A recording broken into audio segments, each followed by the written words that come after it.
Welcome back to Session 0, where I discuss world building and other RPG topics.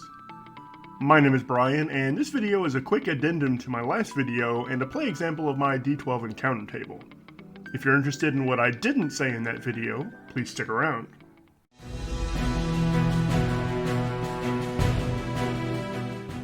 Alright, thanks for watching. In my previous video, I made two statements about my encounter table, but completely botched one of them. The two statements I made were, I'm only going to roll on it a couple times per session. Then later in the video, I don't specify what these encounters actually are. I only use a short piece of text to remind me of the event because I can customize the encounter to wherever the characters are and whatever they're doing. That made it sound like I do some heavy-duty improv on the fly, but that's really not the case. The first statement should have been, I'm only going to roll on it a couple of times at the beginning of the session. Well, let me give an example from my current game, which I've actually talked a little bit about in this video here. We're playing an adventure based on an Arkham Horror LCG campaign using the Eberron campaign setting. Here's the d12 table I used during my last session. Two of the shadows of the past encounters are from our session 0, and one is from our previous session. The present scenario encounters are all straight out of my Stormreach sourcebook, because that's where the characters are during the session. And you actually saw two of these future hooks in my last video. While everyone was getting settled in and ready to play, I rolled a d12 twice and consulted my table. I rolled a 10, which is the Armory Raid, and an 8, which is an arm wrestling tournament. I then had the entire session to think about how I'd introduce these encounters. Okay, so the players are back in Stormreach, and despite one of their NPC friends being missing, the players wanted to go shopping. You know, because they do that sometimes.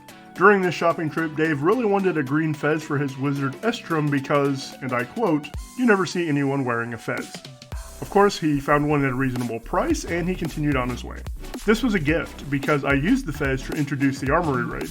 I decided to use mistaken identity to get the hook to the players, and while walking along in a crowd, someone whispered into Estrom's ear, be ready outside the armory at dusk, your distraction is key. Estrom looked around but couldn't find the whisperer, so he shrugged his shoulders and continued. Later, when the party got back together, I said, you know how you never notice a particular car on the road until you buy one of them, and then you see it everywhere? Well, on the opposite side of the street, you see a man wearing a green fez standing against a wall, and this just made everyone laugh. This is the man who should have received the whispered message, but it came to Estrom instead because of his green fez.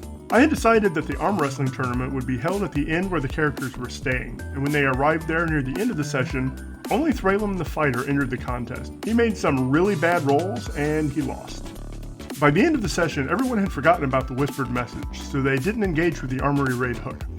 If they had participated in trying to thwart it, I would have known if the raid was successful or not. But since they didn't, after everyone left, I used my Dungeon World Oracle deck, which I've linked in the description below, to ask, was the raid successful? I pulled no and. I decided that no, the raid was not successful because, having never gotten the message, the green fez man never arrived to make his distraction. And the leader of the raiders was killed during the raid. I then replaced Estrom's Shadows of the Past encounter with Stormreach, failed armory raid, leader dead. Now anytime they're in Stormreach, I can add this to the table. So that's how I use my d12 encounter table. By rolling a couple encounters at the start of the session, I give myself plenty of time to find ways to introduce them naturally. If you like what I'm doing here, please like and subscribe and share my channel with your friends. Thanks for watching, and as always, have a great day.